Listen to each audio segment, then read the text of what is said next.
अस्सलामुअलैकुम जी, welcome to another धमाकेदार video of miss spicy review में हूँ आपके साथ मारिया ली। उम्मीद करती हूँ आप खैर वाफिस से होंगे। जब एक ताकतवर मर्द जिसके पास बहुत ज़्यादा पैसा हो, जिसके पास पोजीशन हो, वो ताकत के बलबूते पर इंसाफ को ख़रीद लेता हो या रौंद देता हो, और एक औरत जिसके साथ बड़ी ज़्यादती की गई हो, वो जब ठान ले कि अब बस बहुत हो गया, तो वो ठान लेती है और इंसाफ लेकर ही रहती है।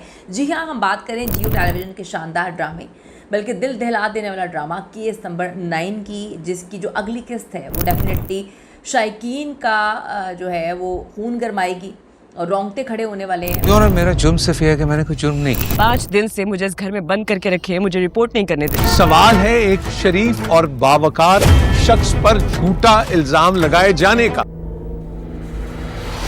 बहुत ज़्यादा ज़बरदस्त, बहुत सारी चीज़ें क्लियर हो जाएंगी आज की वीडियो में। इस पर बात करते हैं। रिक्वेस्ट है चैनल को सब्सक्राइब करें, वीडियो को आखिर तक मुलाहिजा ज़रूर फरमाइएगा। सहर एक बहादुर औरत को बहादुर होना चाहिए, हर लड़की को बहादुर होना चाहिए जो घर से बाहर निकल रही है, जो अपने बॉस कामरान के जुल्म के ख़िलाफ़ जो है खड़ी हुई है। उसने ना सिर्फ इंसाफ मांगा, बल्कि उस निज़ाम को चैलेंज किया जो ताकतवर के आगे हमेशा झुक जाता है, जो पैसे वाले के आगे झुक जाता है, जो ये प्रूव करता है इस मुल्क में कि अगर आपके पास पैसा है तो आप सिस्टम तक ख़रीद लेंगे। हर किस्त एक नया मोड़, एक नया राज। अब बहुत सारी चीज़ें जो है क्लियर होने वाली हैं। क्या अदालत सहर को इंसाफ दिलवा पाएगी, दे पाएगी?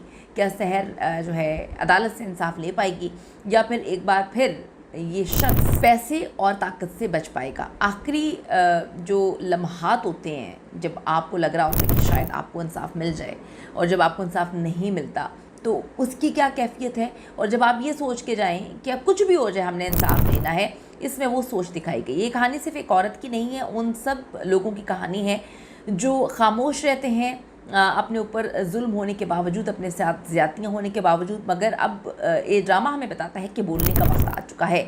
जहाँ इंसाफ और खौफ आमने सामने हैं, वो है ये ड्रामा केस नंबर 9। तो आपके ख्याल में आप बताइएगा कि इस ड्रामे का अंजाम आपको क्या लगता है, क्या होगा? क्या इस दरिंदे को, जिसने एक लड़की की इज़्ज़त तार तार की है, क्या इसको सज़ा मिल पाएगी, या जो सहर है वो मुकम्मल तौर पे टूट जाएगी?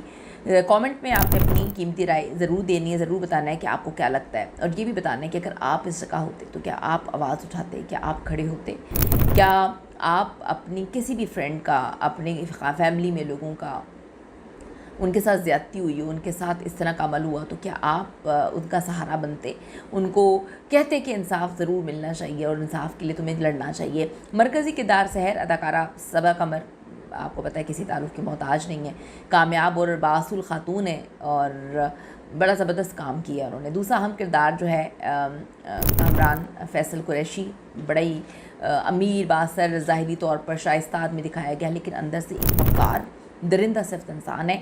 मामला उस वक्त गर्म हो जाता है जब सहर को उसके बॉस के घर एक शाम को बुलाया जाता है, जिसका बहाना मुलाकात होता है, मीटिंग वगैरह होती है, मगर वहाँ वो तन्हा रह जाती है और उसकी ज़िंदगी का वो सबसे ख़तरनाक और खौफनाक लम्हा आ जाता है। फिर शुरू होती है अदालत की राह, मीडिया का दबाव, माशरती पहलू, लोग क्या कहेंगे, फैमिली दबा रही होती है, डरा रही होती है कि हमारी बेइज्जती हो जाएगी। विक्टिम ब्लेमिंग बहुत ज़्यादा है इंडिया पाकिस्तान में, जिसकी वजह से आवाज़ नहीं उठा पाता। अगर कोई आवाज़ उठा भी ले तो सारी ज़िंदगी के लिए उसके ऊपर धब्बा लगा दिया जाता है कि इस औरत के साथ जिनसी ज़्यादती हुई है।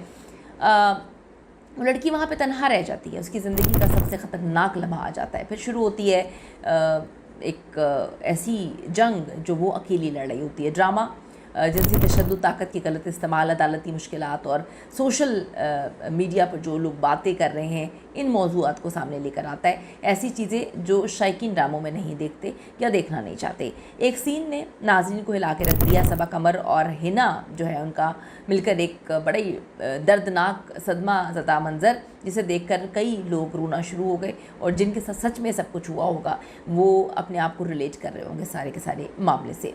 मिसाल के तौर पे जो अक्सर चीज़ें हमने देखी हैं, लोग क्या कहेंगे, ये वाला खौफ किस तरह से मुतासरीन को खामोश करवा देता है, फैमिली को डैमेज कर देता है, और ये सिर्फ ड्रामाई बातें नहीं हैं, हकीकत में ऐसा होता है।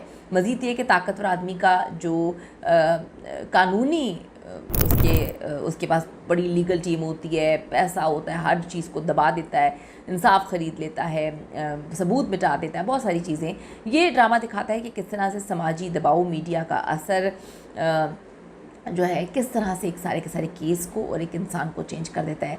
ये तफरी आमेज़ ड्रामा नहीं है, ये सबक आमेज़ ड्रामा है। और अगर आप सोचते हैं कि ये ड्रामा जो है ठीक है, ऐसा ड्रामा होना चाहिए, क्योंकि हमारी सोसाइटी में बहुत से ऐसे केसेस हो रहे हैं, बहुत कुछ ऐसा हो रहा है जिस पर हम कहते हैं कि हमारे साथ तो नहीं हो रहा, कोई बात नहीं, खामोश हो जाना चाहिए। क्या कुछ सोचने पर मजबूर किया इस ड्रामे ने आपको? ज़रूर कमेंट करिएगा और बताइएगा कि क्या आपको लगता है कि इंसाफ मुमकिन है यहाँ पर। केस नंबर 9 सिर्फ नंबर नहीं है। ये बताइएगा कि आपको क्या लगता है कि सहर की जगह खुदा न खास्ता कोई और होता, आप होते, तो क्या आप इंसाफ के लिए कदम उठाते? आपको लगता है कि ताकतवर इंसान को पकड़ा जा सकता है और फिर उसको जो है कटहरे में लाकर सज़ा मिल सकती है? ज़रूर बताइएगा।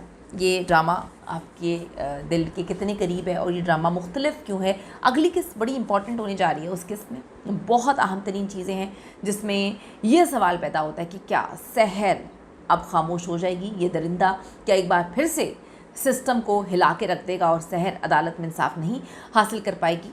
बड़े इंपॉर्टेंट है, अगली किस्त मत मिस करिएगा। See you in the next video.